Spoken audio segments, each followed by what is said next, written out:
Hello विद्यार्थी मित्रों, ज्ञान गंगा विद्यालय ऑनलाइन शिक्षण में मैं एकता घोड़ादरा आप सबका स्वागत करती हूँ। तो चलो, हमने कहाँ तक देखा था?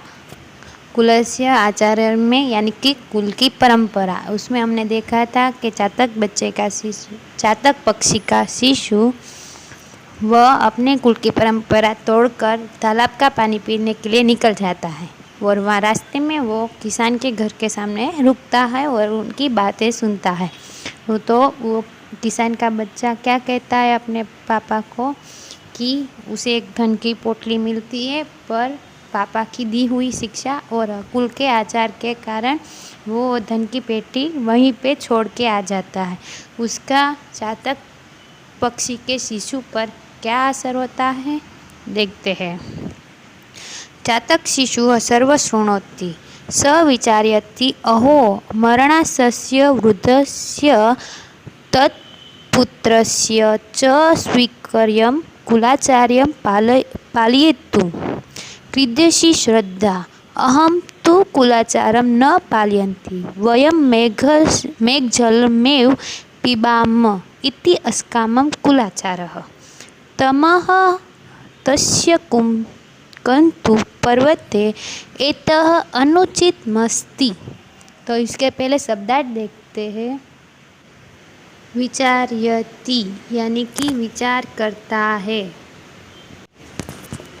मरणासन्नस्य वृद्धस्य यानी कि मरणासन वृद्ध की, तत्पुत्रस्य उनके पुत्र की, आगे कुलाचारम पालयितुम यानी कि कुल की रीति परंपरा का पालन के लिए, कीदृशी कैसी, तत्लु यानी कि छोड़ने के लिए, प्रवृत्त हुआ हूँ, एतत् यानी कि यह। तो मैं इसका पूरा अनुवाद आपको सुनाती हूँ। चातक का बच्चा सब सुनता है, वह विचार करता है, वाह, मरणासन स्थिति में पड़े हुए वृद्ध की और उसके पुत्र की कुल की परंपरा की पालन के कैसी श्रद्धा है।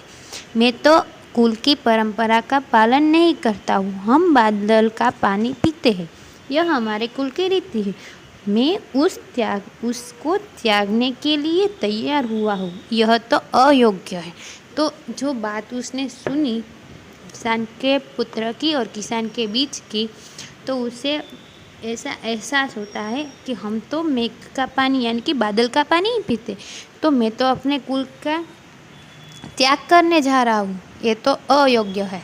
देखा, इस बच्चे को यानी कि एक चातक के शिशु को भी समझ में आने लगा। देखो, इसमें हम देख भी सकते हैं चित्र में, एक किसान है और ये इसका बेटा है। तो अब मैं आगे पढ़ती हूँ। स विचयन्ति पशवः पशवेष्वेह मानवस्य सदास्याः रक्षति स्वकुलाचारं रक्षामि कुलमात्मनः। तो मैं श्लोक के शब्दार्थ सुनाती हूँ आपको पहले। सदास्य यानी कि अच्छे आशय वाले, पशव यानी कि पशु, पक्षिणः यानी कि पक्षियाँ, स्वकुलाचारम अपने कुल की परंपरा को, रक्षति यानी कि रक्षा करते हैं, आत्मनः कुलम यानी कि अपना कुल, रक्षामि यानी कि रक्षा करता हूँ।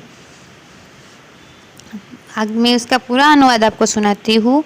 यह विचार करता है, अब श्लोक की शुरुआत होती है। अच्छे आशय वाले पशु, पक्षी और मनुष्य अपने कुल की परंपरा की रक्षा करते हैं, मैं भी अपने कुल की परंपरा का रक्षण करूँगा। ये चातक का शिशु बोल रहा है कि मैं भी अपने कुल की परंपरा का रक्षा करूँगा।